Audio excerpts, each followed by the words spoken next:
Broadcast is now starting. All attendees are in listen-only mode. Good morning. This is Julia Talbot, and I am welcoming you to the Youth Enrichment School Year Program RFP webinar for applicants. We're going to take a few minutes to make sure that everybody has a minute to get here and get settled, and then we'll be starting. Thank you for coming this morning, and happy Friday.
Good morning. My name is Julia Talbot, and I'll be here emceeing your webinar for the Department of Family and Support Services, Youth Services, Youth Enrichment School Year Program RFP for potential applicants. During this webinar, we will go over the RFP itself, some salient details of how to make the application, and then we'll open it up for questions. I will be joined here today by Karen Nolan, who is a Youth Service Coordinator with the department, and Maria Guzman Roja, the Director of Enrichment in our Youth Division. Due to the volume of participants, and just as a general rule, everybody has been placed on mute. Please submit. We're going to ask for questions. We ask that you submit them in the question box, and that we will respond to the questions after going through the slides. Generally speaking, we maybe take a short break depending on how many questions have been asked between the programmatic aspects, aspect of this presentation and the more administrative aspects where we talk about technically how to make an application in the e-procurement system. Please use the question box to notify us if you're having any technical issues. And please also know that this is being recorded. This recording will be placed on the Department of Family and Support Services YouTube channel. I know, who knew that we had a YouTube channel? It's fascinating. The link of which will be also posted on the RFP, on the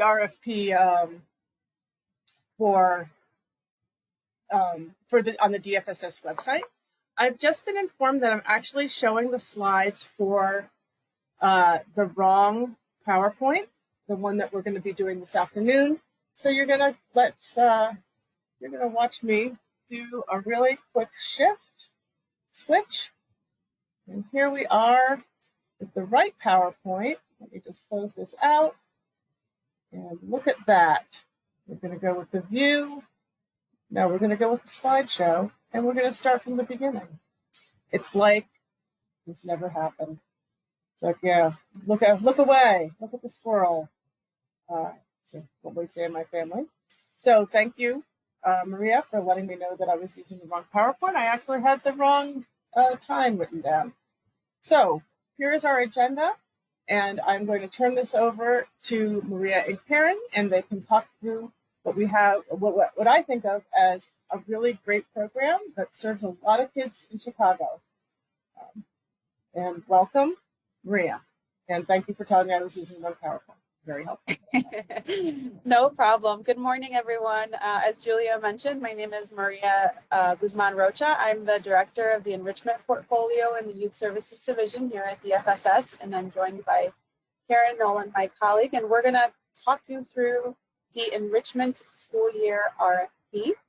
As Julia mentioned, here is the agenda. We have quite a bit of information to share with you, which is really exciting. We have a lot of things that we want to discuss today so that you all have an opportunity to check out this RFP and see if it's something that you're interested in applying for. For those of you who are current delegates, welcome. For those of you who are new to our enrichment portfolio and our work, welcome as well. We are open to answering any and all questions. I do want to mention, though, that the RFP is extensive and it has a lot of information in detail that we are not necessarily going to cover fully here. So this is an opportunity for you to answer any questions, and we'll let you know in terms of a date for you to submit questions where we'll be able to answer those. We can move on to the next slide. Before I go any further, for those of you who are returning or are familiar with the enrichment portfolio, generally speaking, we have released RFPs for enrichment programs and then for our Chicago Housing Authority programs. This time we've decided to do things a little bit differently, and we are releasing RFPs by program model, which is why you will see a school year webinar this morning, a year round this afternoon, and they have been released at the same time and will be due at the same time, but there are some differences between the programs themselves. And then we will also be releasing other RFPs this summer and later this fall for programming that will begin next summer. So just wanted to get that out of the way because I know that may be some of the questions that you all may have. And the schedule is here posted, and we'll be sharing these slides with everyone so that you have this information for later on if you decide to apply for the other program models. So the slides that you will see are a little bit text heavy. The information that is on here is in the RFP as well. But we want to really pull out the important elements of the RFP and the distinguishing factors between the school year and then later on this afternoon, we'll share those factors with the year-round program model. For reference, the RFP page numbers are on the slides where there is relevant information to the RFP. And so again, if you have any questions as we talk through these, feel free to put them in the question box and we'll get to those when we can. More importantly than ever, it's really critical for us in the youth development world and in the out-of-school time programming world to implement safe, supportive, interactive, and engaging activities for young people. And that's the purpose of the school year program RFP, is to really have a focus on those types of activities for young people and primarily for youth who are underrepresented in our communities. And the list is included here. We want to make sure, we'll go into this in detail, but we want to make sure that we are targeting young people who may not have the opportunity to participate in programs traditionally or other programs that are available in other areas of their lives. So the main goal of our program, and really the intention of out-of-school time programs, and in particular the school year program model, is to see programming that has an impact. So providing youth with meaningful and enriching programming that leads them to feeling safe and supported by practitioners, program staff who are trained and culturally competent, programming that builds and reinforces social, emotional, and cognitive skills, and that develops positive relationships and belonging with peers and adults. That's really critical and key in providing programming for young people, and that provides leadership opportunities. Ultimately, we really want to enact policies and practices to engage those youth in our communities who may have factors in their community or in their environments that are negatively impacting their lives, or that have really challenging areas that maybe perhaps we can try to combat. Slide, please. So, as many of you all know and are familiar with, out-of-school time programs can really serve to foster better outcomes and prevent these negative outcomes that I'm referring to. For example, participation in out-of-school time programs can result in a more positive self-concept, better problem solving and decision making, more interpersonal skills, higher sense of belonging and connectedness, competence, self-efficacy, and agency. Those are all really amazing skills that young people can gain from participating, interacting with caring adults, interacting with their peers, and having an opportunity to build their skills. But not only that, they can also be part of an environment that provides protective factors that can really lead to things like lowered rates of substance abuse, fewer problem behaviors, improved performance in school, and just this aspect that is really important for us in the city of Chicago and really across the country, this idea of preventing them from being involved in violent behaviors or things like that.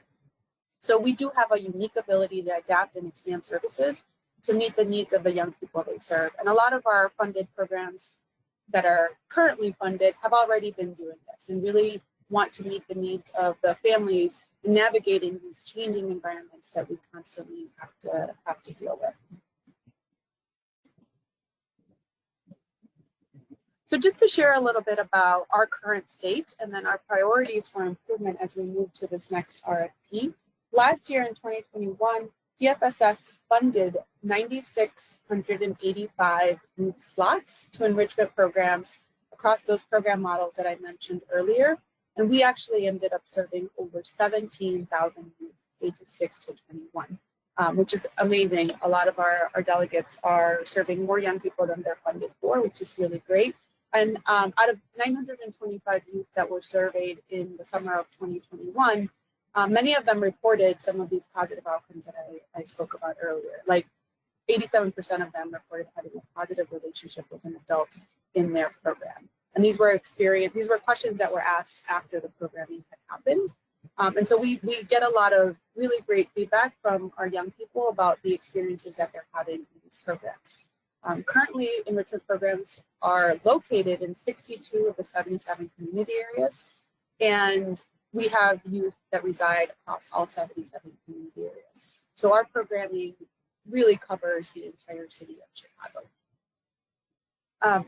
Continuing to build on the 2020 RFP priorities, for those of you who saw that or applied for funding back then, those priorities included implementing or integrating youth voice into programming and ensuring that young people had access to programming for a certain amount of hours in the week. We want to build upon that. And so these priorities for improvement are really important for us to ensure that we are providing the best spaces and the safest and most supportive spaces for young people in the city of Chicago. And these are explained in detail in pages 7 through 9 of the RFP themselves. But just to go through them, because I think they are really important, we want to prioritize the enrollment of underserved youth and ensure appropriate support and services. We want programming that fosters positive youth development through accessible and equitable approaches. As I mentioned earlier, not everyone has access to these high quality programs, and that's really important for us to ensure that we are working with delegate agencies that keep this at the forefront. Program design that continues to be more aligned with research and youth development and out of school time programming. This really intentional target and focus on quality and well-designed activities. not just a space for them to come and hang out, but really intentional, drawn out activities that are addressing and building their skills. Focused programming and developmentally appropriate activities based on youth needs, meaning we want to ensure that you have, or that applicants have taken into account that the age groups that they're serving, that the activities that they're building out for them are developmentally appropriate and not creating activities for everyone aged 6 to 21. Young people have needs that are different based on their development. And then focused programming, so selecting what we're calling a specialty area, and I'll get into that in a second.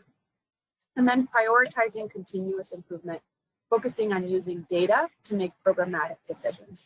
It's something we've been doing quite a bit in the last couple of years, and in ensuring our delegates have the space to talk about what are the areas of improvement. In terms of target population, we intend to serve in the school year program 5,700 youth from the city of Chicago. Eligibility for this program is restricted to young people who are residents of the city of Chicago and are between the ages of 6 to 21. And for those who are under the age of 18, we will need a signed consent form regarding the file. And then, as I mentioned earlier too, at least 50% of program participants must identify with at least one of the following underrepresented populations as described below. So young people with disabilities, those who attend elementary or high schools that are categorized as underperforming, individuals who are in English as second language learners, those who are experiencing homelessness or unstable housed, and those who are placed in a foster care system.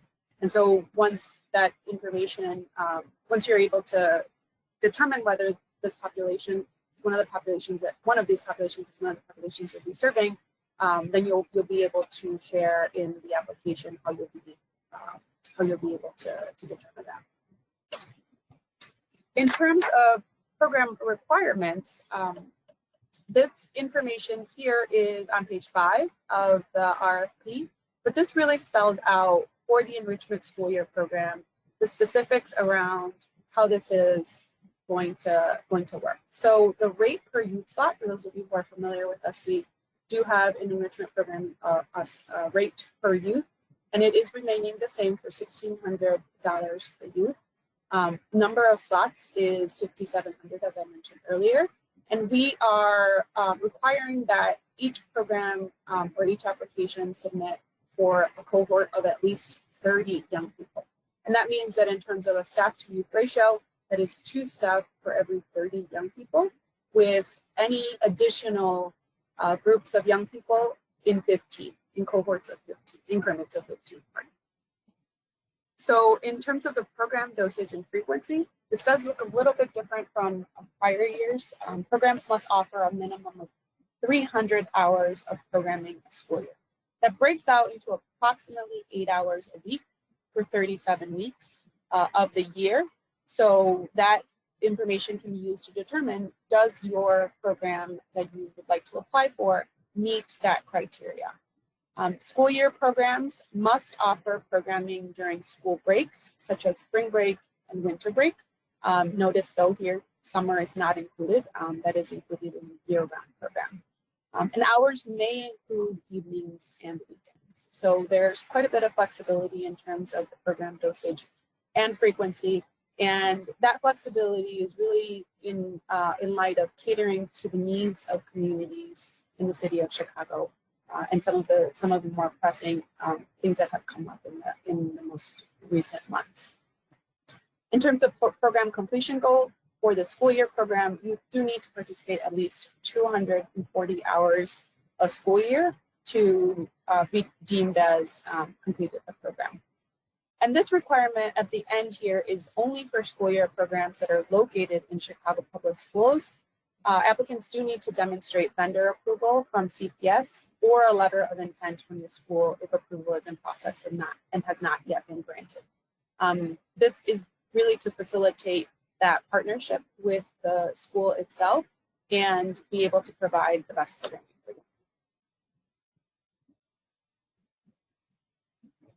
you. The program The additional program requirements in this table are for all of our enrichment programs. And so what we are asking of applicants is to select age groups that they are targeting or that they are looking to recruit in order for us to be able to determine whether the activities that they've designed are developmentally appropriate.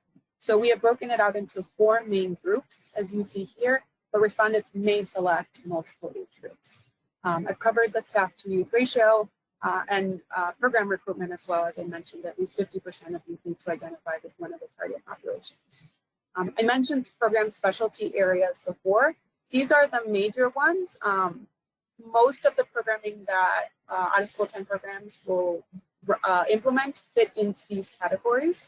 So we have arts and culture, science, or STEM or STEAM, health and wellness, academic tutoring, college and career, job readiness. And so applicants will select one of these specialty areas. And then most importantly in this table are the program components. So starting on page 10, you'll be able to see a breakdown of each of these. And much like the priorities for improvement, this is one of the most important elements of this application. So creating safe and supportive spaces for youth, fostering positive connections with caring adults, fostering youth voice and agency in program decision-making, activities designed and implemented using the SAFE elements, consistent and intentional staff onboarding and training opportunities, and consistent and intentional opportunities for parent, family, and community engagement. And all of these are best practices in youth development, best practices in out-of-school time. And what you'll notice, though, is that we are not requiring or recommending a curriculum. And so the reason for that is because different programs have different needs, and there should be flexibility within each delegate agency to determine what the needs of their young people are.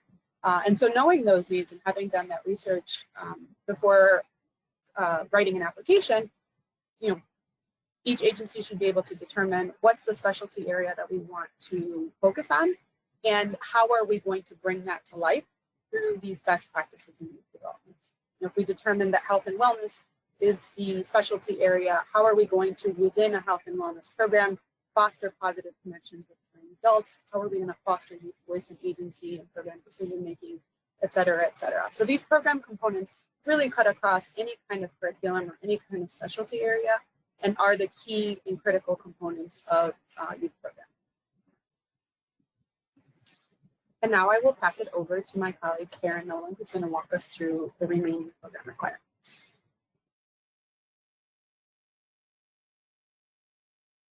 Good morning, everyone. I'm going to pick up where Maria left off, literally with program requirements. As Maria mentioned, we are very flexible, but I would just like to add that we would love to see more agencies and programs practicing positive youth development. That is one of the things that we love to see. We've gotten the information from best practices, and so moving forward, if that is something that your agency is capable of, we would love to see more of that. And so just going back to the very beginning, respondents will recruit and hire and manage staff using a 1:15 staff to youth ratio. Program staff should be positive, enthusiastic, civic-minded. Program staff will ensure objectives are met for overall programs. Duties may also include administrative functions, as well as data entry. And then here, I just want to pause to say that it's really important for your staff to understand their responsibilities and know every nuance of what is expected of them. We like to make sure that programs are running smoothly, and with the data entry, we want to make sure that the person who is responsible for that is doing that in a timely fashion. We can go on to the next slide.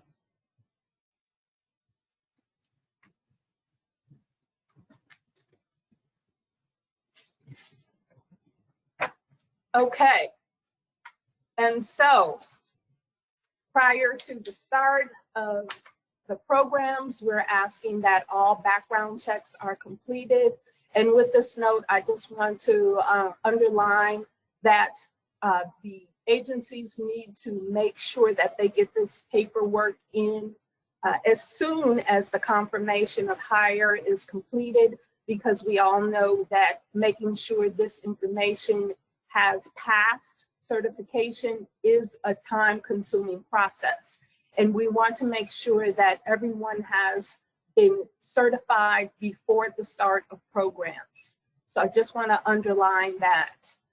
All documentation must be current and entered into the database system. And just to be clear, it is the staff compliance database system. And so usually your HR person or the executive director would be responsible for entering that information. Program staff will be required to participate in DFSS sponsored professional learning meetings. That is something that we also want to make sure that you are engaged in participating in, because it helps all of us. It is a time for you to speak with your community when those sessions occur. We do interactive as much as we can. We take a look at some of the issues that have been pressing among all agencies, and we try to provide resources and problem solve around that. So that's why we want to make sure that everybody is up to date with the information that we are providing in response to some of the issues that we find are most common among agencies. Okay.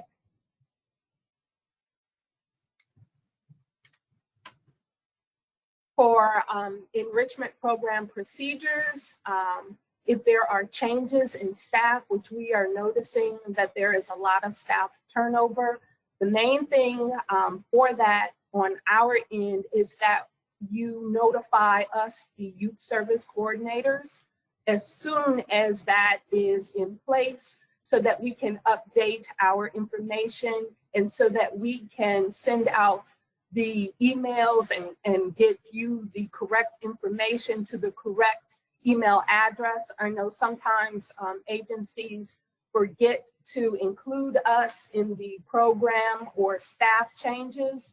And so we have old emails, and that's no fun for anyone. So if there is a change with your staff, please notify us as soon as possible. Program written procedures. Agencies are required to have a written procedure or identify something that we want to make sure that you have completed in-house. It's not so much what we prescribe for you, but this is a system that works for you in-house. Again, going back to the individuality of the agency and how they best provide services for their communities, because you know how your communities flow, and you also know more about the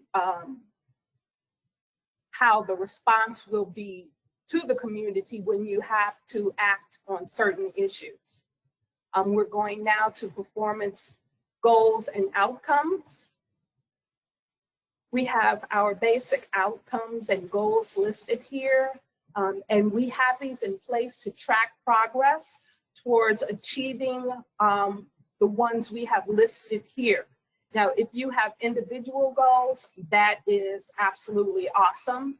But these are the ones that we are particularly looking at right now for our data points.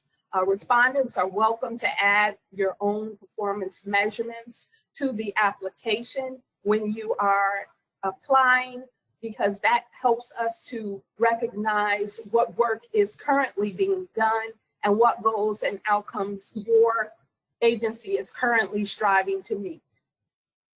Guidance for respondents.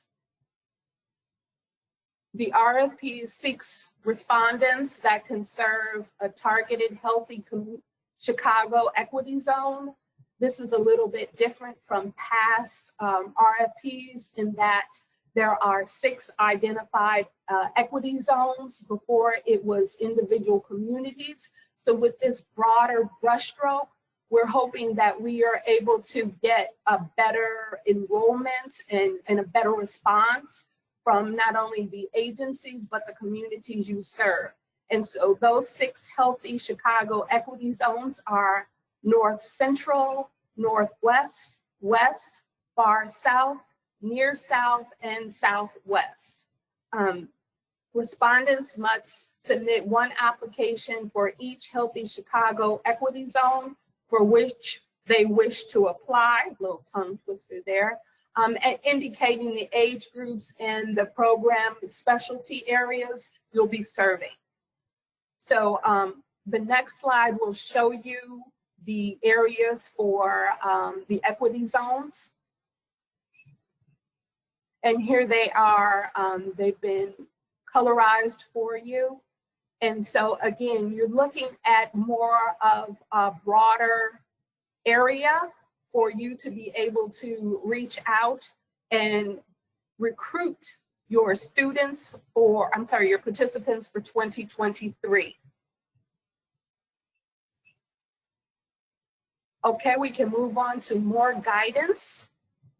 Here is a table that breaks out what the past year looks like in terms of program entrance or program availability for 2021.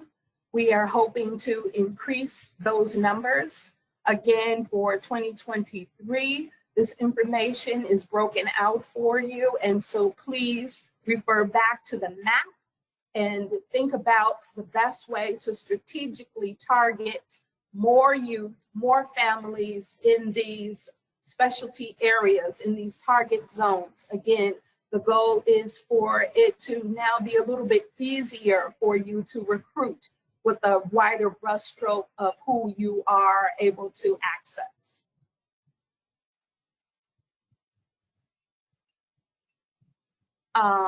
And so now for the budget proposal, respondents applying for the school year enrichment program RFP will budget for a rate of $1,600 per youth within a minimum of 30 youth per program and additional increments of 15 youth.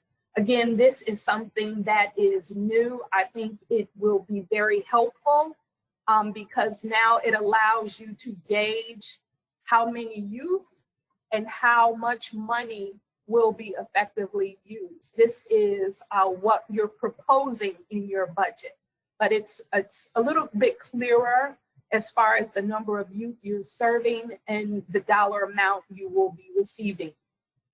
The anticipated cost of school year program for the minimum number of 30 youth is $4,800, and that is a perfect baseline for you.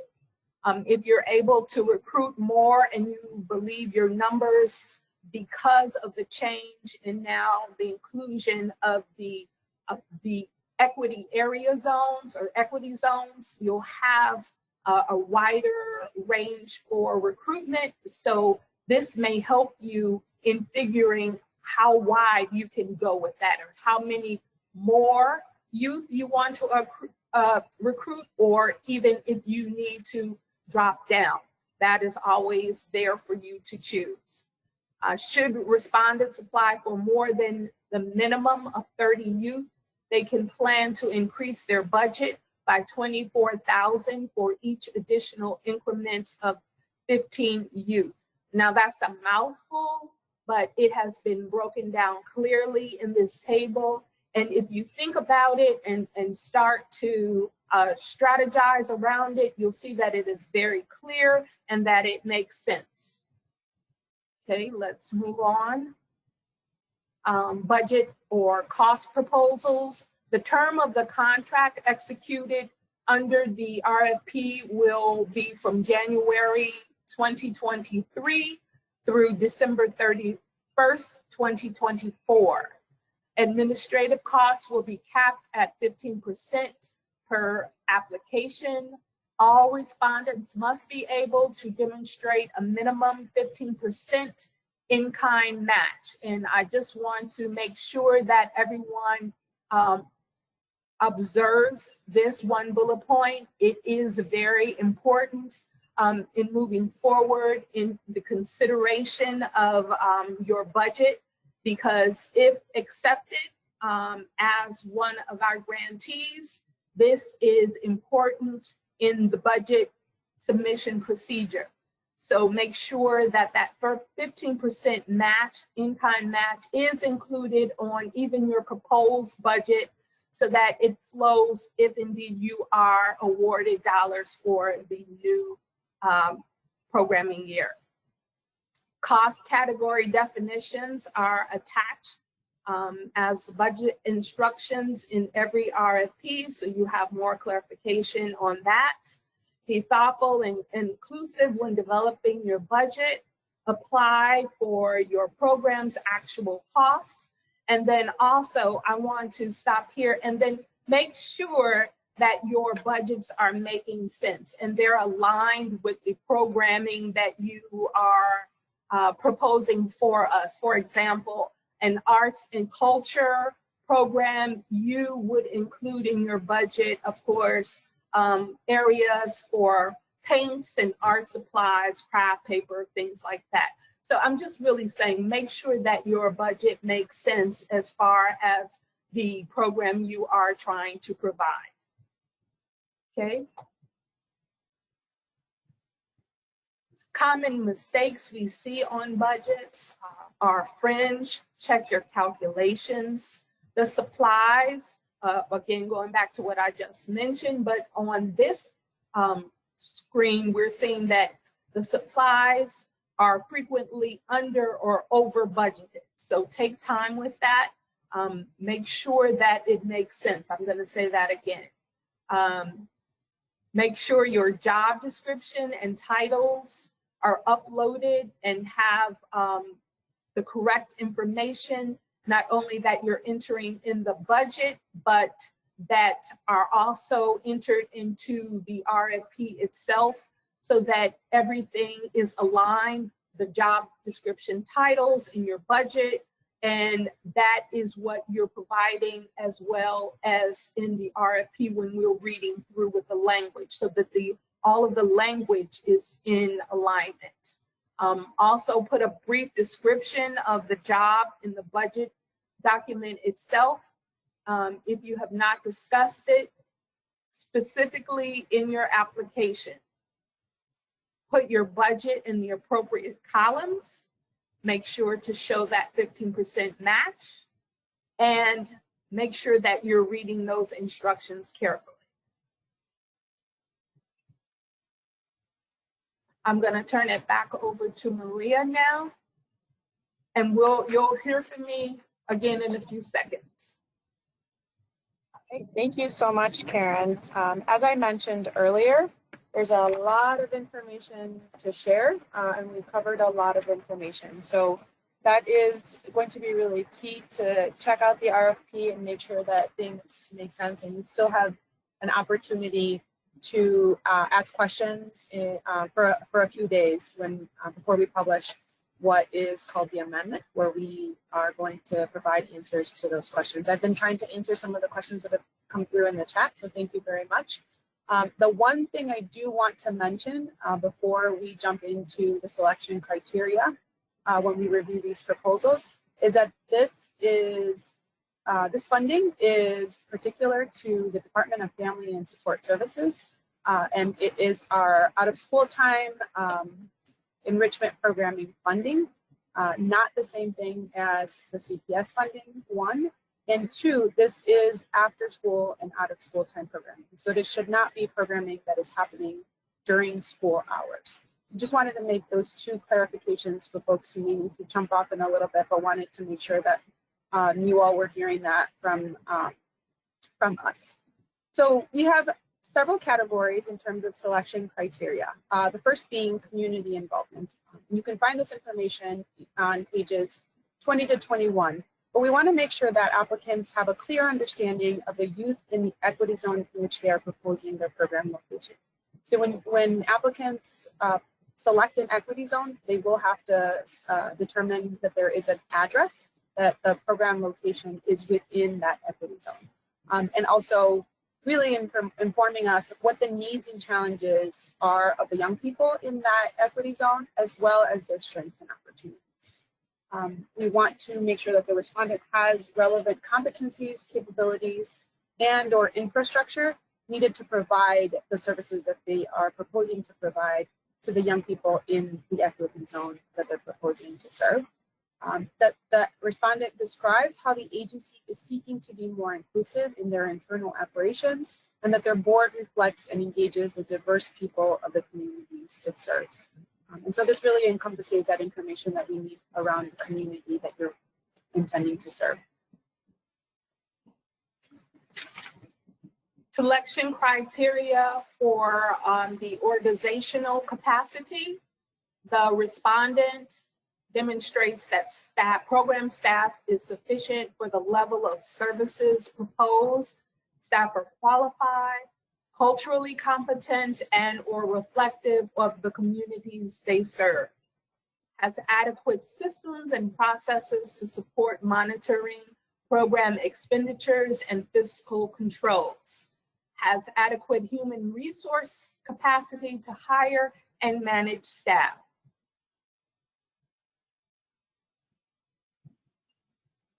All right, so this is what we would call the meat of the proposal. This is really going to determine the way that when we review the applications, we see what it is that each applicant is proposing.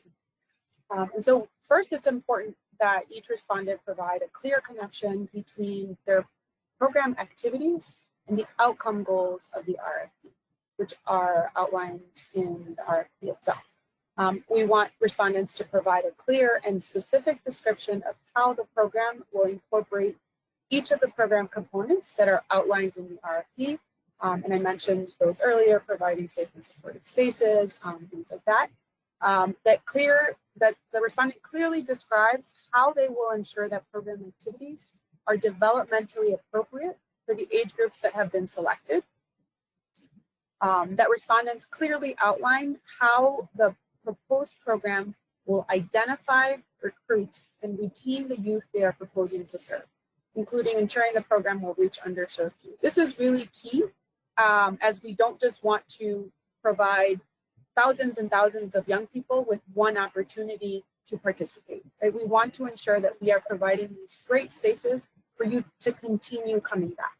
Young people vote with their feet, and if they do not find anything interesting or engaging about a program, they're not going to come back, especially as they get older. And so we want to ensure that you have a plan to identify, to bring to, market your program and to ensure that folks know about it, to get them in the door and keep them in those great spaces that you have planned out. We want to make sure that respondents provide a detailed description of how the proposed program will collaborate with other entities to provide comprehensive services to the youth they serve.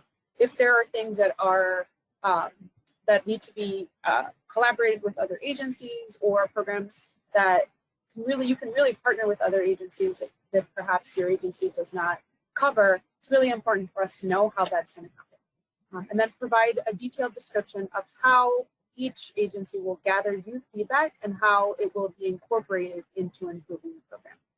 This isn't necessarily just, let's ask the young people some questions. It's how will we ask them questions? How will we get them involved in the kinds of questions that we want to know more information about? And then how will we use their voice to improve the program based on their suggestions and based on their feedback? Okay, and so I'm going to pick up on the selection criteria section for performance management and outcomes. And this is a really important section as well, because I am loving the fact that this is an opportunity for respondents to really brag about the work that they have been doing. And so as we move forward, it's important to see how you have been performing in the past, regardless of any barriers. What does your program look like and how is it moving forward? And we love to see histories and data that you've collected. So please feel free to use this as an opportunity to brag. And so now I'm going to read the specific bullet points. We want to make sure that the respondent demonstrates evidence of strong past performance in the same or similar out-of-school time programs. The respondent should also have the relevant systems and processes needed to track their performances and report what their outcomes and programs look like. The respondent has experience using data to inform and improve services. And so the respondent should also have the ability to highlight relevant systems and practices needed to collect and store key participant and performance data. So again, this is an opportunity for you to tell us about how you are providing information. And for past applicants, you'll know that this is important in moving forward, in aligning with the data collection that we've talked about. For new applicants, this is important because it lets us know that you are running along the same lines as the programs that we provide, as well as our systems for collecting and tracking data, which is now huge for everyone.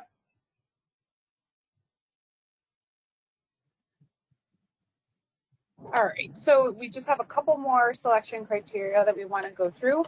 This one is around reasonable costs, budget justification, and leverage of funds.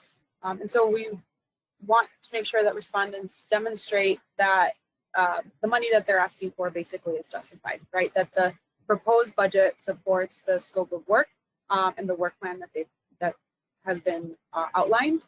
That there's fiscal capacity as demonstrated by auditing process to implement the proposed program, and that each respondent is leveraging other funds and in-kind contributions to support a total program and admin cost.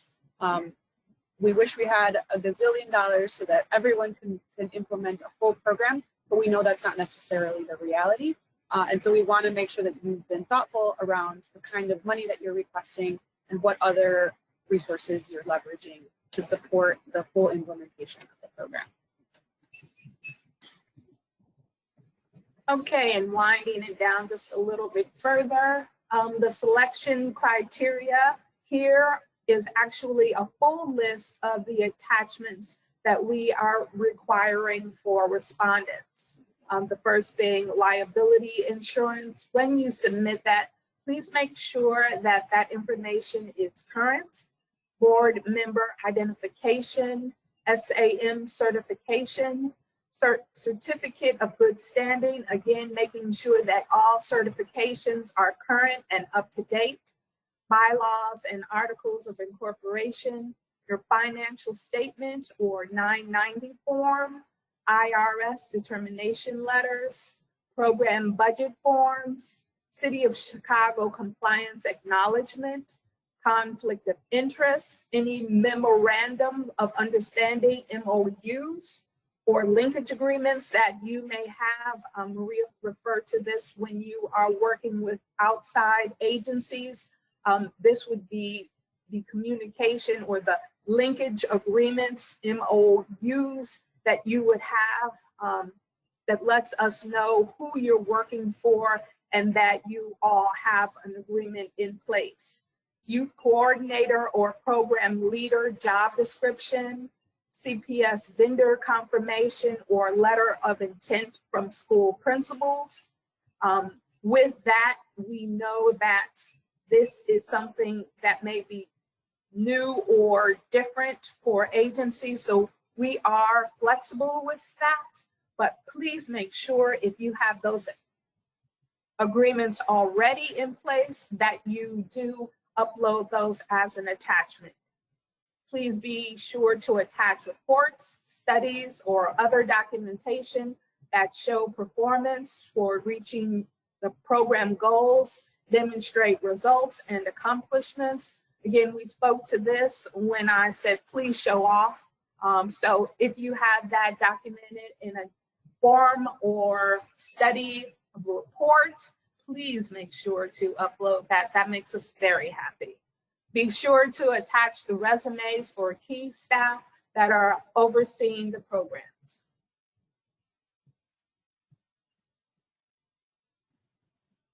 So how will we select applicants?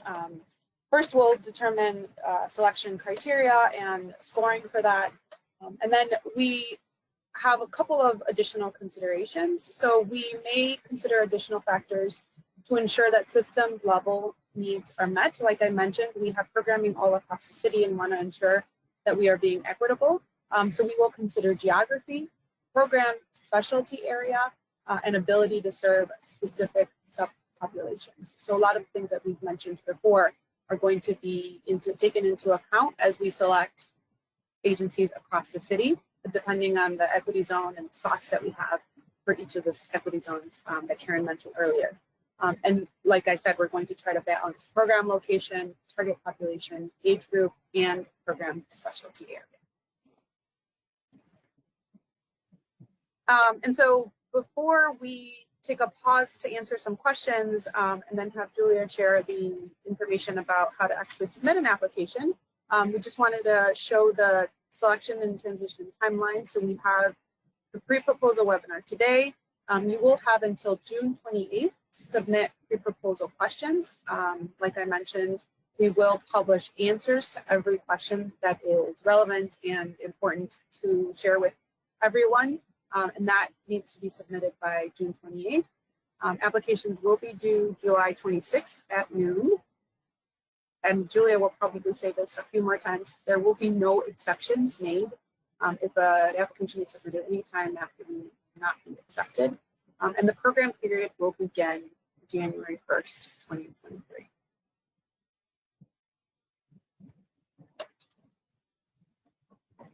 Excellent information there. As Maria just said, we're going to open this up.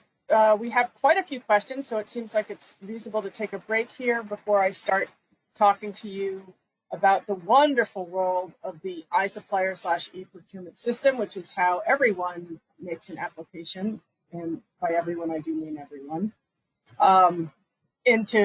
for a City of Chicago contract. I'm just going to go through some questions here rather quickly. There are some answers in the chat box. Again, this is being recorded. A copy of this webinar is going to be posted to the DFSS YouTube channel, and a link to that will be posted on the DFSS website underneath the funding opportunity or alerts information associated with this particular RFP. Additionally, as I think Maria and Karen have indicated, all of your questions are going to be put into an amendment document, which will be posted in the application itself, and we'll go through slides later talking about how do you accept an amendment. So you'll be able to really see all of the answers to these questions. If you have additional questions in between now and later, I believe the 28th, please email them to Karen or to I believe Maria, and those questions will also be included into the amendment. So just to get things rolling, the first question we have here is the RFP the same as the out-of-school time for the school year? And then the answer to that, if anybody wants to chime in and read the answers, that's fine, I can read them. It is no. This RFP is not the same as the CPS out-of-school time RFP.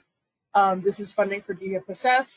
Fun fact, because I've been at this department for 3 billion years, we did call this program out of school time at one point, and about probably 7 years ago, I believe, it was renamed as Enrichment and broken into 3 different modules: the school year, the year round, and the summer only modules. So it's sort of the same, but we have sort of repackaged how it's going to, how that works. If that was your question, Ms. Adams.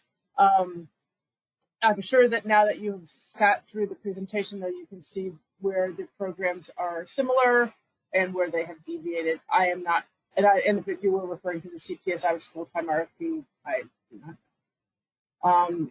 Here is a question about applying for school year and doing a separate summer programming RFP, doing that one later. That one comes out in the fall as we talked to, or just go for the year round. You can apply to all three if you want. I think that's kind of, it sounds like an individual programmatic question, Ms. McAllister. And so, you know, now that you'll know a little bit about the program, as I don't, you know, I'll give a pitch to, we'll have another webinar for the year-round programming at 1 o'clock this afternoon, so you can come to that and see how which one would fit better for your particular program. With regards to the target population, do individuals with disabilities also include those with learning disabilities? Additionally, does a school that is considered a level 2 plus also qualify for part of the target population? And so the answer to this would be that yes, all individuals with learning disabilities are also included in the target population. Specifically, I guess my follow-up question, Maria, would be, are we requiring for proof of 504 or IEP with the learning disability qualification? And then also, and I think the question was also, any student with a learning disability is eligible regardless of where they go to school? And maybe you get a little clarification on that. Yes, and I think that goes along with another question that was asked in terms of targeting an equity zone that has mostly level 1 schools. So each applicant should determine whether 50% of the young people they will serve, even if it is not meeting all criteria, so it has to meet at least one, will be served. So if you have young people who have learning disabilities or any other kind of disabilities, that qualifies. And then if you are targeting a level 1 school, that is fine as long as they can meet maybe other criteria. Can you choose only one program specialty area on your application? And the answer to that is yes. My question actually is, can you choose more than one? Is that allowable? So you will select one for this go around so that we can determine sort of what we're covering, right? What applicants are targeting. You can implement more than one. And if later on it's determined that you would like to change that, that would be something that would be documented in your work plan. But for the purposes of the application and the proposed program, we are asking for applicants to select one. So here's some questions about the group and can the groups of your 30 youth cohort range have different age cohorts within it, or do you have to have 30 of one type of kid or one type of youth? So are you able to have 20 participants in the 6 to 10 range and then 10 in the 11 to 13 that will, you know, add up to your 30 participants, or do you have to have 30 per one? And the idea is that you can have sub cohorts to that 30. Is that correct? That is correct. Yes. So just to be clear, you need to be serving at least 30 youth. So the minimum number is 30, but you can serve within that 30 multiple age groups. We were not asking how many per age group at the moment in the application. Follow-up question about once you hit the initial 30 youth cohort, you can then add additional youth in increments of 15. So you don't have to, so once you hit the 30, then you can go to 45 to 60. You don't have to jump from 30 to 60 to 90. Now let's see, may after-school programs apply for this opportunity? Yes, this is specifically for after-school programs. Do programs have to take place in just one of the targeted zones, or just that the participants need to be recruited from one or more of those zones? Now we're saying you must select an equity zone where you will demonstrate that the program location is within that zone. So say I'm on the border, which happens a lot with anything that we do considering geography, and I'm pulling from 2 different zones. Is that allowable? Or if I'm in zone 3, I can only take kids from zone 3, even if I'm next door to zone 4? The main focus should be on recruiting young people within the equity zone that you are proposing. Okay, so if you're a 3, you should try to pull from 3. And then here's a number of questions I see about unduplicated youth. So you're saying it's fine to co-enroll youth in other programs. Obviously, there's only a youth only has one body, so that they should not be attending theoretically 2 different programs that are running concurrently.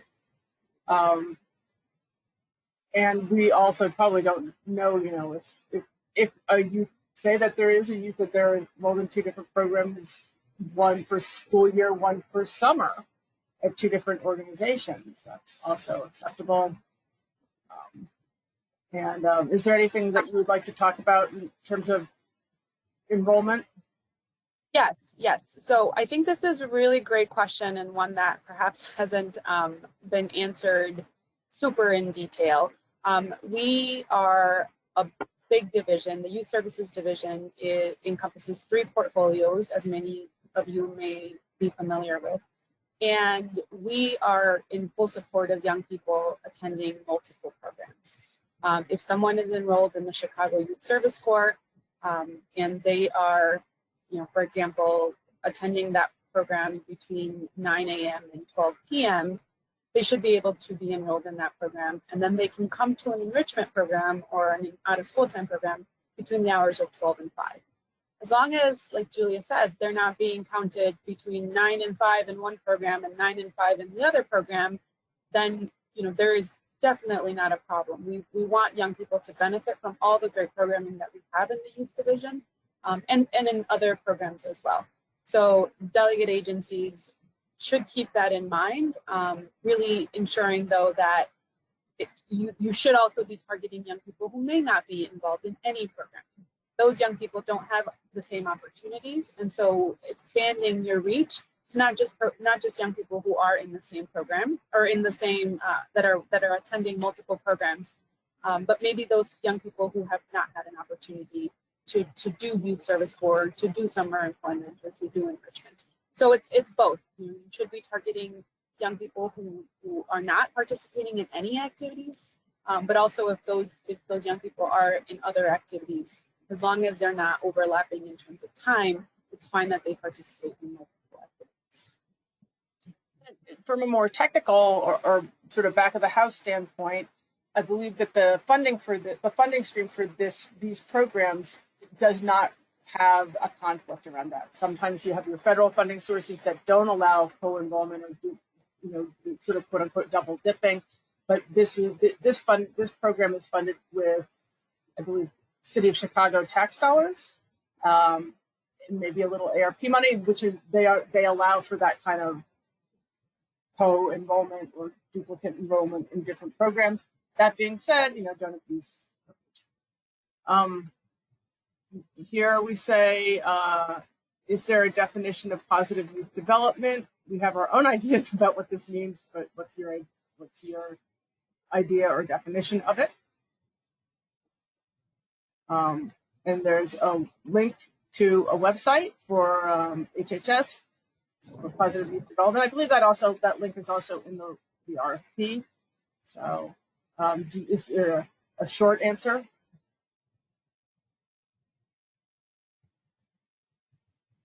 Yeah, it's the definition is in there. I think the way that it is applied and the way that it is implemented and how activities are designed may differ. And I think that's where there's a little bit of flexibility around the interpretation, but the definition is in that one. Another question, the schools we serve on the Northwest side are level 1 schools. Do we still qualify for the grant? Where do we find the link for the equity zones? Thank you. So as we talked about before, the target population for enrollment is we want to have 50% of an underserved youth population, and even though the schools on the Northwest side, or your area of the Northwest side at least, are level 1 schools, there are still poor kids who are English as second language learners, kids with learning disabilities, kids who are homeless. Those youth still exist in those schools. I mean, we're talking about a school system that last time I checked had a 20% mobility rate and an 85% poverty rate. I'm sure that you can find 50% of youth for your program that hits the targeted population criteria that we talked about in the beginning of the presentation. Additionally, in the chat or in the questions, there is a very healthy, there's a link to the equity zones. And, but yeah, so what we're really looking for is, you know, those kids are out there. They're in every school, regardless of the level of the school. Here we are. For the MOUs and linkage agreements, should we include linkage agreements from schools that we're recruiting from? Additionally, we have linkage agreements with schools for teen reach. Are we able to submit these to provide evidence of our relationship with the schools, or does the agreement need to specifically state support of the DFSS enrichment program? And the answer here, oops, I just lost my question. Here we go. You may submit these documents. It's more helpful if they're specifically stating support of the program, but you know, in a pinch, a more generalized agreement will do. And make sure that these agreements are not older than a year, because you know, stuff changes. Think about, well, we were all, I think, still sitting at home a year ago. Additional questions, should we also include agreements with organizations that provide additional supportive services to participants, even if they're not subgrantors, subcontractors, or subgrantees, but partners? And of course, that when we are, all we see when we evaluate your applications is what you have included. And so anything that you can include that gives us a better, fuller, more, you know, well-rounded picture of what in fact you're doing and who you're doing it with and how you're doing it is always encouraged. So we are in the process of getting a SAM. Can we apply now? Yes, you may just, you can have an off webinar chat about that, Ms. Floyd, if you want. I'm more than happy. You can definitely do proof of SAM. That being said, if you are in the process of getting your 501c3 and you do not have it yet, that takes a lot longer and is a lot more important. So please understand that if that is the case for your organization, please find a fiscal agent to work with, because we cannot enter into a contract with you in the city of Chicago unless you have a FIN number, you know, authorized federal business. And sometimes those 501c3s take, you know, anywhere between 3 to 18 months to get processed. And so that I would not bother doing an application with a pending 501c3 unless you had, I would go with a fiscal agent. If you need to switch it over at a later date when that 501c3 comes through, we can work with you to try to do that. But at the end of it all, we generally don't accept applications that have that pending on a 501c3, because it's just it's a lot of work to figure out who you're going to contract with, and having that be outstanding as something that is a real deal breaker if it doesn't come through, it's a waste of pretty much everybody's time, including yours. Can one applicant submit multiple applications? Yes, as long as you are proposing to serve a different equity zone. Our families pay tuition or a CCAP copay. If our families pay tuition or a CCAP copay, are we eligible to apply?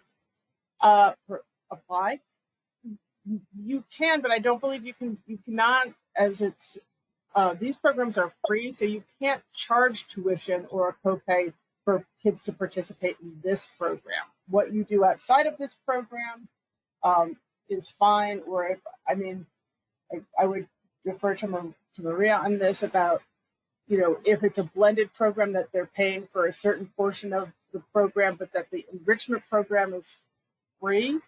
I think that would have to be made clear for families that they, from 3 to 5, it's free, but from 2 to 4, it's not free. Do you want to add to that? No, I think you answered that well. Thank you, Julia. So here's a question about the match. Simple, 15% match simply means that 15% of other funding of the other funder does not have to officially declare matching grant. That's very correct, Mr. Conlon. It's basically, you're just going to show 15% that you are ponying up 15% of a different of something that is non this application's money. It could be your rent. You know, I'm sure this isn't your only funding source, or at least I hope it's not. And so you can you can match that. And because we talked about how the money that was being used to fund this program, you can take that match from anywhere. There's no restrictions on where the match comes from.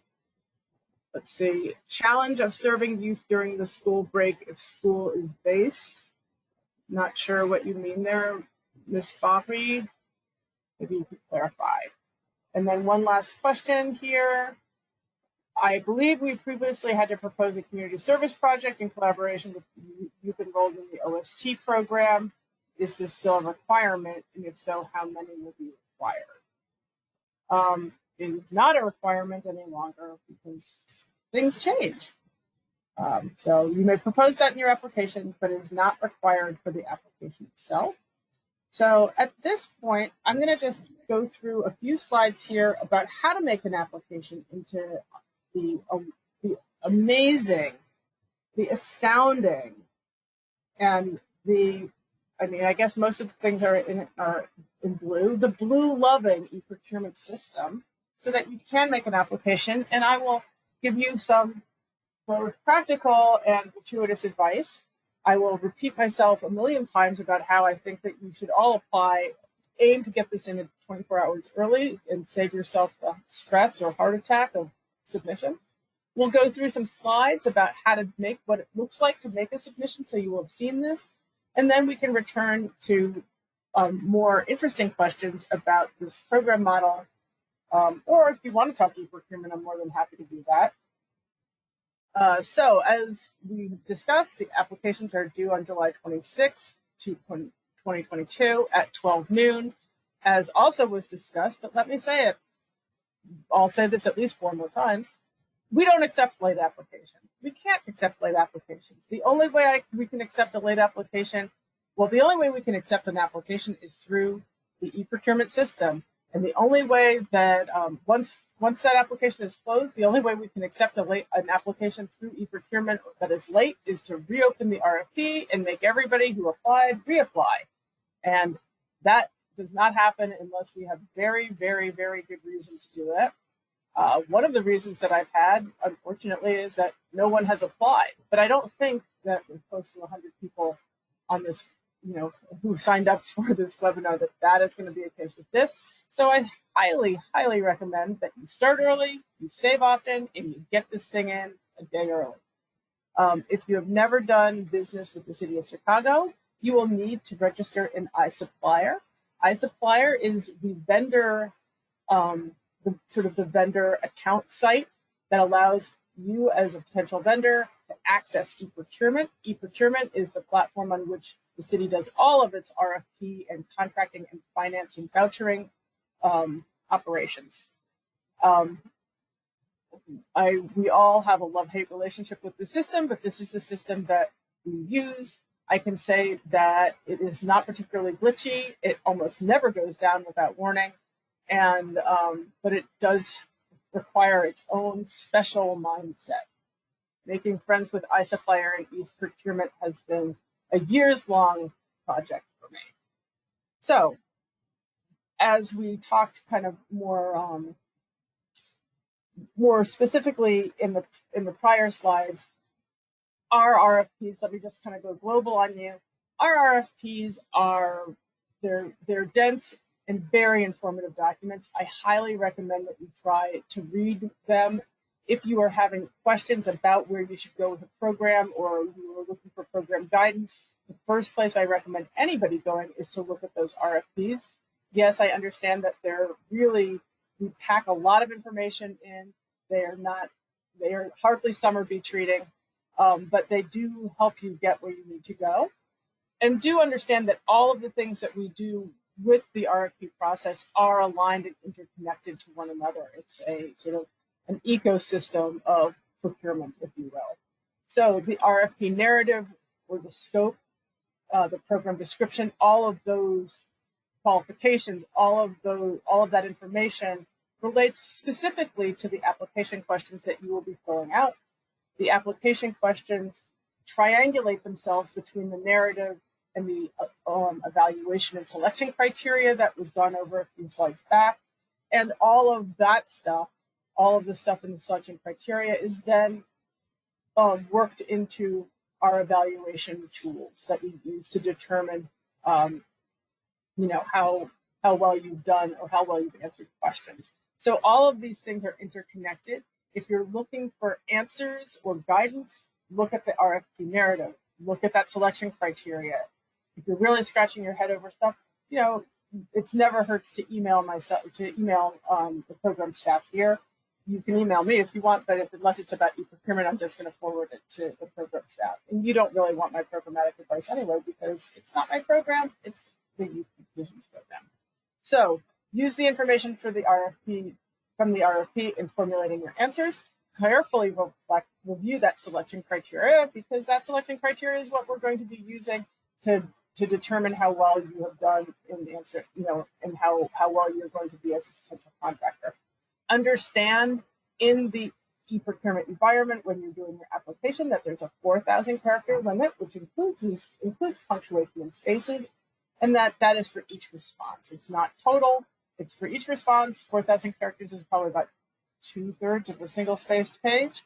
So you get that much to answer the questions. Some of them you don't need 4,000 characters for, but some of them you probably do. I do like to remind people, and I could probably add this as a bullet, e-procurement will not count those 4,000 characters for you. It will merely just cut you off mid-sentence. Additionally, when you submit your application through e-procurement, your application kind of gets sucked away and you won't be able to see it or take any of the language that you used or just see it really ever again unless you ask us for a copy of it. So I'll talk to you about where you can download a PDF of it, but I always tell people to do your application in the word processing software of your choice, where you can do those character counts and then just upload it and cut and paste it into the e-procurement environment. That way you will save yourself the embarrassment, which has been experienced by at least one other person that I know of having to ask us to give you a copy of your application back when you have been awarded a contract. That was probably not a real feel good. Pro tip, don't use the back button on your browser when you are working in e-procurement, because it will trick you. I would love to say that e-procurement is not your friend, but that seems kind of mean to say about a computer system. So anyway, don't use the back button. E-procurement will basically, at that point, it will pretend that it's working, but it will stop saving anything. And when you try to save anything, it will give you an error message and kick you out. And then you'll have to go back in and find that nothing that you did was saved. And if I sound bitter, it is because I have done this more than once. The back button of the browser thing. I've also done a webinar more than, but anyway. So if you are an organization that wants to apply for more than one proposal, and as we discussed, you would be doing that if you're applying for different equity zones, but really no other reason, you're going to need to submit each proposal under a separate unique registered account within the organization's iSupplier. So you'll set up a different account. It will be like, Bert is applying, Ernie is applying, Big Bird is applying. They all need to have their own account. However, it can go to the same email address. So they can all be going to sesamestreet@sesamestreet.org. And, and so you'll get all of the stuff from the e-procurement system will be sent to that email address, even if it's Ernie and Bert and Big Bird making the different applications. It just has to have the way that e-procurement is set up. It needs a unique registered account user. Another pro tip is that almost everything that you get from the system will end up in your spam or junk drawer. So look for the communications there. They end up in my spam and junk drawer, and I'm in the system almost 24/7, it feels like. So one of the nice features on e-procurement is that you can submit your application and then later amend it up until the due date, which is July 26th at noon. I do tell people to avoid the rush and possible mishaps by submitting early, and plan on taking the submissions taking 30 to 60 minutes. When I say avoid this by submitting early. I'm now telling people a day, listen, there are going to be a lot of people applying for these enrichment RFPs, I have a feeling. And it's not that the system is going to crash, because it's not. It was designed to have a bazillion people doing stuff in it all the time, and it does that quite well. It's not even going to slow down. But the fact is that if you have a question, getting a hold of a human is going to be hard 30 to 60 minutes before the RFP. So that is why I'm telling people to try to do stuff early. It's not the system, it's more of a human capacity problem. We have a helpline, which is 312-744-4357 or 744-HELP. It operates Monday 9 to 5. You can call me. I tend to operate different hours, and if you, I will pick up the phone pretty much all the time if I'm awake, and help you. But the fact is that I can only talk to one person at a time, and the hotline also has, they can talk to more than one person, but it's not like that. There's not thousands of them or hundreds of them or even 20 of them. So I would say that I would either practice doing your submission so that it goes, so that you know what all of your errors are going to be or what the possible mishaps are going to be, or really try to get this thing in early just in case you have a problem and you need to talk to a human being. And I'm very sorry that this is the environment that we're working in, but I just want to know every RFP, well, not everyone, but many RFPs, the best I can do is sit there and hold your hand while your RFP is not submitted. And these are big lifts. We ask a lot, and we want you to we want to have you submit our applications. But calling me, or anybody for that matter, 10 minutes before the thing is due is not the best way to get your applications. So here we are. If you're looking for technical assistance, you can email customer support at cityofchicago.org. You can call 312-744-HELP. All of those things will work. The helpline will get back to you. If you leave a message, they will get back to you within 24 to 48 hours. If you call me, and my contact information is at the end of this webinar, I will get back to you within 24 hours. But I do not have as high a level of access, so sometimes I'll be referring you to the helpline anyway. If you are more of a person that would prefer to do stuff without talking to humans, there are lots of training materials. There's videos and sort of PowerPoint slides. You can email me. I have plenty of PowerPoint slide kind of stuff that I can send to you, and we can get you started on some basic functions there. If you're really running into some significant problem, though, probably it's best to talk to you. So with that being said, we're now going to talk about two very common functions that most everybody's going to have to do in the e-procurement environment. One is how to accept an amendment, and then we're going to go through the submission slides. So almost all of the RFPs we do have amendments associated with them. An amendment, we use an amendment to give you additional information or to alert you about changes. And the City of Chicago, this e-procurement system, as you can see, is very concerned that you understand that you are going to be held responsible for the changes that were communicated during via the amendment. In this case, I'm anticipating we will do an amendment that really is going to just be everybody's questions and the answers. Probably there's no, I don't think of any real substantive changes that would be there, but we still want to read those things, and you certainly will be held accountable for what's in there in terms of there's not a quiz, but you can't go back and say you didn't know when you accepted it.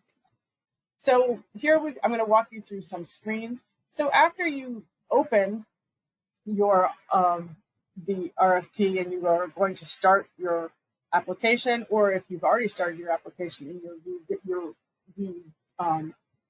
going in to do more work on it, once an amendment has been posted, you'll get this screen that says that the RFP has been amended, and this is what you need to do. To submit to start, if you were just going to start an application, you're going to hit this create quote on the action bar and just go and hit go, and that will take you to an amendment acceptance screen, or if there hasn't been an amendment yet, it will just take you to doing it. Or you're going to hit this view amendment history. And when you get to the view amendment history, you're going to start the acceptance process. From here, you're going to get this process that talks about what you're looking for. So if you click on this document number, that will take you, basically everything's going to take you to the amendment document. Here in the middle is going to be what has the amendment, what does the amendment have, sort of a one sentence about what the content of the amendment is. And then once you've reviewed all the changes and you're okay with it, you can acknowledge the amendment by clicking on the right-hand side, this button that says Acknowledge Amendments in the upper or lower side of the screen. That will then take you to this page where you're going to accept the terms and conditions in this like ridiculously tiny box, and then you're going to hit Acknowledge, which will then take you to a confirmation page that you say that you confirm the acknowledgement of your acceptance, like literally, and you'll hit yes, because why would you not hit yes? And at which point you're going to get to this final box where you have read the terms and conditions, and then you're going to accept. You're going to basically, you're accepting the terms and conditions of your acknowledgement and acceptance. It gets very confusing. But ultimately, that's how you're going to accept an amendment. Now to submit an application, here we go. When you are done and ready to submit, you're going to hit Save Draft one last time, because it will make me happy, and because you just want to save. And then you're going to continue. At that point, your the RFP is going to, the e-procurement system is going to scan your application, and we'll no doubt find some problems that it has. We'll just do a general scan and be like, hey, we think these things are worth looking into. So now if you're missing information, you're going to be given an error message at the top of the page. We're going to go through the two most common error messages. This one is the RFP control requires you to quote on all lines. You'll note on this screen that there's this little lines tab right below here. This is specific to DFSS RFPs in that we do our budgets outside of e-procurement. You are going to upload a budget to us. These lines are coming into play in the contracting phase. And so we say, like here, the error message usually directs to something left undone in the application. In the last example, here's the lines. And so you would just click on this lines tab, and then you're going to enter any kind of placeholder information into those lines boxes that would allow you to get rid of that particular error message. So you'll just click on the lines tab. You can put in your budget numbers, you can put in ones, but ultimately e-procurement is going to prompt you with the error message to fill in something in the lines tabs, because that's what it considers to be complete, even though it's not what you consider to be complete. Other very common error message that we get is this quote value is required for the requirement first name. That is e-procurement speak for saying that the quote value, which is the answer, is required for the requirement, which is the application questions, and the individual requirement first name is the actual question itself. So in this case, what we're saying is you forgot to put in first name. Your first name, once you do that, that error message will go away as well. And so now, once your application is free from errors, you're ready to proceed and submit. And at this point, clicking continue, you should put your application into the review and submit page, which you will see up here on the upper right-hand corner, review and submit. And here, at this point, you're going to see it says like all this cancel back, valid, and save draft. Printable view. If you do printable view, what you will get is a PDF of your application.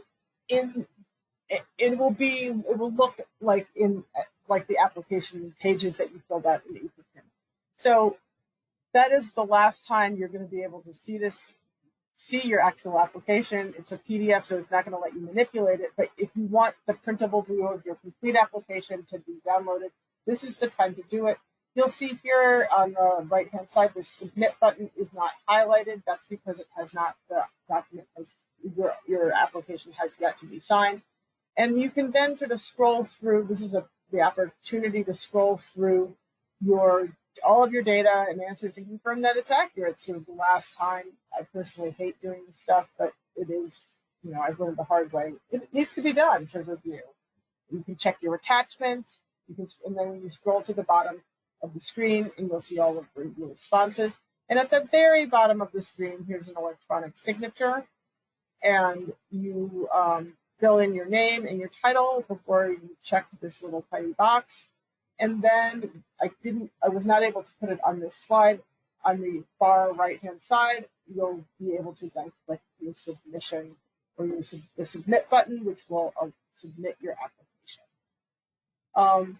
After you hit submit, you will see this submittal confirmation screen. The e-procurement system will send you a confirmation email within 24 hours of your submission. If you wanted to know, have a person verify this sooner, just call me. I am more than happy to give you that information, and or email me, and I'm more than happy to confirm. I know people work really hard on their applications, and sometimes that confirmation screen just isn't quite enough. And the email does take sometimes up to 24 hours, and it will be in your spam. So, it's really not a problem. The least I can do is to confirm that I see that your application has been submitted, and I can see it literally the second after it was submitted. So why not just email if that's how you roll? That is pretty much all I have to say about e-procurement and how to make an application. If you have questions about this or questions about the program, now is the time to ask them. And if you don't want to ask them now, you can email me. You can call me. You can email Maria Rocha. You can call her. And I only can thank you guys so much for attending this and this webinar, and for all the good questions, and for the work that you will potentially be doing on behalf of this department and the City of Chicago for the youth of this department. I see here there was an additional question that came in. If we want to go with that, let me just scroll right back down. So it's how do we obtain information on low-performing schools? CPS does not have their ratings posted anymore. I believe this has something to do with the inability to rate performance when schools were out when COVID first hit. And that is a great question, Ms. Bogard. And that is a question that we will be providing a more in-depth answer to in the amendment, so that we can make sure that we can get that information to all of the applicants. Are there any other questions regarding really, anything that's relevant to this RFP, either the program or the application phase?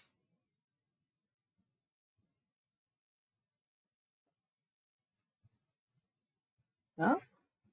This is where I totally have a flashback to Ferris Bueller, where the teacher is doing attendance. There's always silence, and have to wait for people to type their questions in. So this is a great program. I'm super excited. We always get such great applicants and applications with such creative ideas. I don't know if any of you actually attended youth programming as a youth or not, or if you have any salient experiences with that. Thank you. Well, thank you guys, and thanks to, I want to give the best shout out to the amazing youth team at DFSS. They are some of my favorite people to work with in terms of just being really so knowledgeable. So. Yeah, and thank you everyone for attending. We look forward to your applications. Yes, the webinar will be posted after this session. Well, it will take a minute to get it translated and posted onto the YouTube page, but it will be posted, Mr. Williams, onto the YouTube page, and a link will be also set. There will also be a link posted with the DFSS website. Is there a cap on the number of schools that we may apply for?